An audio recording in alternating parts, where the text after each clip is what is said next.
आज जी गर्दी व्हायचं कारण आहे ते आज गुरुपौर्णिमा आहे आणि गुरुपौर्णिमेला आपल्या महाराष्ट्रात खूप मोठं स्थान आहे। प्रत्येकजण आपल्या गुरुच्या दर्शनासाठी आज वेळेत वेळ काढून जातो। तसं खाली गणपतीच्या मंदिराच्या खाली जे समाधी मंदिर जे आहे ते वर्षातून एकदाच उघडलं जातं आणि त्या समाधीचं दर्शन घेण्यासाठी म्हणून आज 60 ते 70 हजार भाविक सकाळी पहाटे 4 वाजल्यापासून रात्री 2 वाजेपर्यंत लाईनीतून दर्शन घेत असतात। पुण्यात अनेक गणपती मंदिरं आहेत, परंतु त्रिशुंड मयुरेश्वर गणपती जो आहे तो पुणे नव्हे, महाराष्ट्र नव्हे, भारत नव्हे, आशिया खंडात एकच आहे। त्यामुळे या गणपतीचं महत्त्व फार अनन्यसाधारण आहे।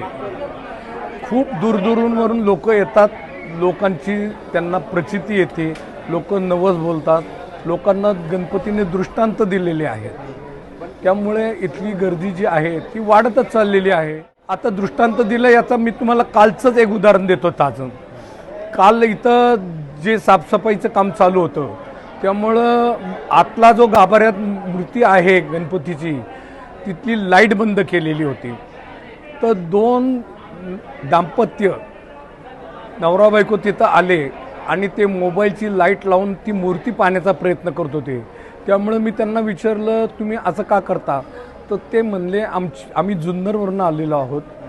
आमच्या मुलीला तिने 3-4 वेळा सांगितलं की एक काळ्या पाषाणातला त्रिशुंड गणपती आहे तो मला स्वप्नात दिसतो, म्हणून आम्ही सगळं मीडियावर शोध घेऊन आज इथं दर्शनासाठी आलेलो आहोत। असे गुजरात आणि साऊथमधून पण अनेक लोक आलेली आहेत, भोरवरून आलेली आहेत। अशी लोक आहेत की म्हणजे आम्हालाच आश्चर्य वाटलं की ही लोकांना असं गणपती पार म्हणजे स्वप्नात येऊन काळा पाषाणातला त्रिशुंड गणपती दर्शन देतो। गणपती दर्शन देऊ शकतो, तो विषय नाही मला म्हणायचा, पण त्रिशुंड गणपती काळ्या पाषाणातला देतो म्हणजे तो आपल्या इथलाच गणपती आहे। दर्शन घेतलं, मला आनंद झाला आणि मला गणपतीचं नेहमी नामस्मरण मी नेहमी करत राहते। नेहमी गणपतीचं स्तोत्र बोलत राहते। मला गणपती स्तोत्राचा फार अनुभव आहे। ज्या वेळेस माझ्या मुलाला नोकरी लागायची होती त्यावेळेस मी 11 दिवस स्तोत्र म्हटलं होतं, तर माझ्या मुलाला 13 लाखाचं पॅकेज मागितलं होतं, त्याला 40 लाखाचं पॅकेज मिळालं होतं। म्हणून माझा गणपतीवर फार विश्वास आहे। त्यामुळे मी गणपतीला फार मानते आणि म्हणून मी हडपसरवरून इथे आलेली आहे दर्शनाला। भावना असते ज्याची भावना त्याच्यावर असते तो तिथे बरोबर जातो, असं आहे। माझी भावना गणपतीवर होती म्हणून मी आले। आता काहीच मागितलं नाही, फक्त सुख समाधान मागितलं। आता वयाच्या मानाने मला सुख समाधान पाहिजे, जे पाहिजे होतं ते मिळालं आहे। मुलगा कमवता झालाय, अजून काय द्यायचं, तो देतो, बरोबर देतो, मागितल्यावर देतो।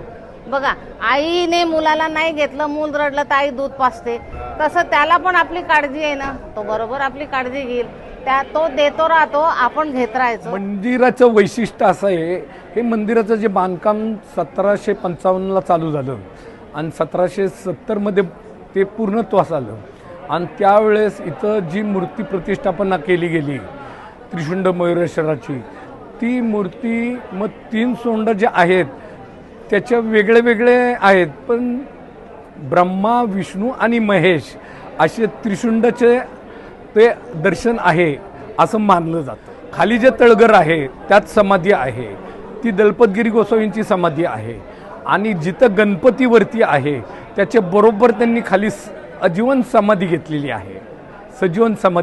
आहे आणि ती समाधी जी आहे त्या समाधीवर गणपतीचं रोज गणपतीला पाण्याने आणि दुधाने जो दह्याने अभिषेक होतो त्याचं पाणी जे आहे ते त्या समाधीवर पडतं। मंदिराशी जोडले गेलेला विषय असा आहे की वर्षानुवर्ष गणपतीबद्दल लोकांना जी एक भावना तयार झालेली आहे की हा गणपतीच्या जवळ बोललेलं जे आहे त्याची प्रचिती त्यांना बऱ्यापैकी खरी आलेली आहे।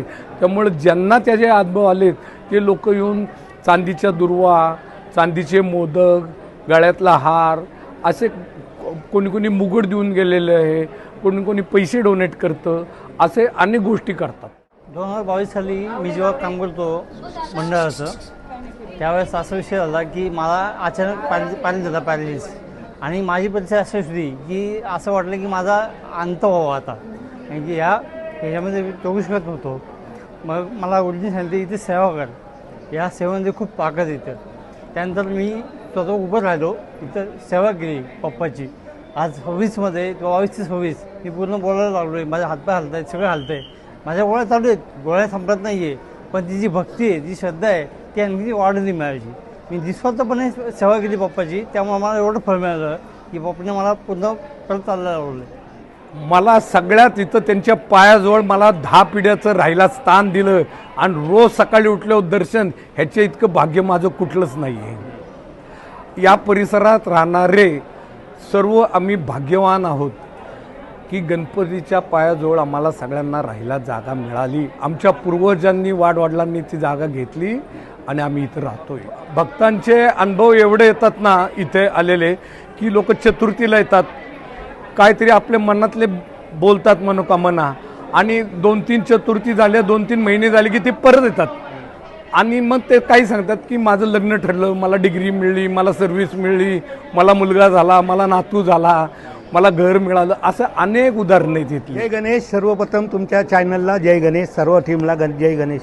माझ्या इथे राहतो गणेशपेठमध्ये मी, तरी पण 60 वर्षामध्ये माझं पहिल्यांदा दर्शन झाले आणि खूप आशीर्वाद दिला. असाच सर्व जगाला आशीर्वाद द्यावा ही चॅनलतर्फे शुभेच्छा. एकदा पहिल्यांदा बाहेरनंच घ्यायचो, पहिल्यांदा आतमध्ये गेलो. कसं वाटलं? एक नंबर, एकदम थोडंसं गुदमारल्यागत होतं, जीव घाबरतो, पण 2 सेकंद झाल्यानंतर प्रत्येक माणूस नॉर्मल होतो. खाली गेले हा होते का? हा गेलतो खाली काय नॉर्मल. वाटलं? एकदम पहिली भीती वाटली खूप, कसं तरी गुदमरतं, पण जेव्हा दर्शन झाल्यानंतर म्हणजे म्हातारे माणसं असू, तरुण असू, बालगोपाळ असू, त्यांचं श्वासोश्वास हे खूप शांती, जगाला बी शांती लागू, सगळं शांती. जय गणेश. लोकांनी हे पहा, प्रत्येकाची गणपतीवर श्रद्धा तर असतेच, पण हे खास वैशिष्ट्य असलेला त्रिशुंड मयुरेश्वर आहे.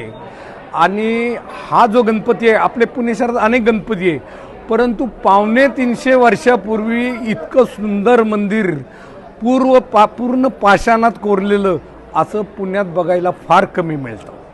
आणि अशी मूर्ती की जी तुम्ही नीट पहा, तुम्ही जर पाहिली ना तरी तुम्ही समाधानाने घरी जाताल. ही मूर्ती स्वयंभू जरी नसली, मूर्ती बनवली गेली असली तरी त्यावेळेस जे तपस्वी होते तर ते खाली जे हॉल आहेत त्यात ते पूर्ण गणपतीची सेवा भक्ती करत असले पाहिजेत आणि त्यांनी ती समाधी घेतली, त्यामुळे त्या गणपतीत पूर्ण ऊर्जा तयार होऊन त्याचा अनुभव लोकांना येत चाललेला आहे. वर्षभर जेवढे सण आहेत तेवढे इथं चांगले साजरे केले जातात. आंबा महोत्सवापासून थंडी असेल तर त्या पद्धतीने तो चक्का महोत्सव वगैरे साजरा केला जातो.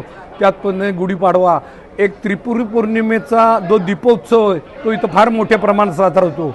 त्याप्रमाणे मंदिराच्या नावाने इथं एक मंडळ आहे, त्याला 104 वर्ष झालेली आहेत. तिथले 100-125 कार्यकर्ते या परिसरातले या मंदिरासाठी आणि मंडळासाठी खूप श्रद्धेने काम करत असतात.